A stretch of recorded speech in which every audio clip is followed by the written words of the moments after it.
We begin with the race to develop an effective COVID-19 vaccine and the new efforts to ensure Canadians get access. The federal government says it has signed deals with American drug companies Novavax and Johnson Johnson to reserve doses of their vaccines if they're deemed successful. Similar deals are already in place with Pfizer and Moderna. The government says altogether these deals could result in tens of millions of vaccine doses for Canadians. But first, they must prove to be safe and effective, and that appears to be a ways off. Couteur reports on the push to secure a vaccine and the politics at play. In politics, optics is everything. So the image of the Prime Minister visiting a company that could help manufacture a COVID-19 vaccine should inspire confidence. The reality is Canada is in the middle of difficult negotiations with a number of companies to reserve a supply of vaccines or even have a chance of getting a successful vaccine. There's obviously a lot more work to go, as there are many different organizations and companies researching vaccines.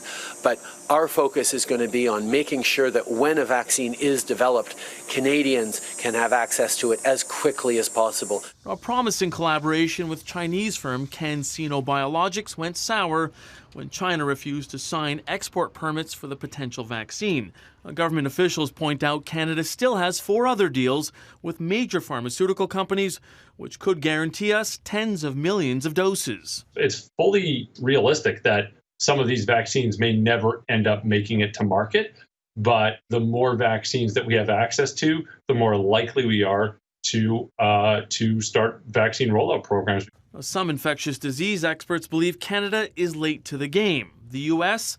inked a deal with Pfizer this summer for up to 600 million doses of a vaccine. Weeks later, Canada secured up to 20 million doses, leading some to believe we'll be at the back of the line. Canadians are going to wait months longer than Americans and Europeans to get their shots. And that's because our government has left it very late in the day. Not true, says the minister in charge of procurement. Within the contracts that we are negotiating, we have built-in delivery dates as early as first quarter of 2021. And one member of the Federal Vaccine Task Force says securing the right vaccine is their top priority. We don't want a winter to go by without having access to vaccine if there is one that has shown to be promising. But that's only after the vaccine receives proper approval from Health Canada, which the Prime Minister said will not be rushed. Contrast that with the United States, where the Food and Drug Administration has opened the door to approving a COVID-19 vaccine before Phase 3 trials are complete. Robin? Couteur in Ottawa. Thanks, Mike.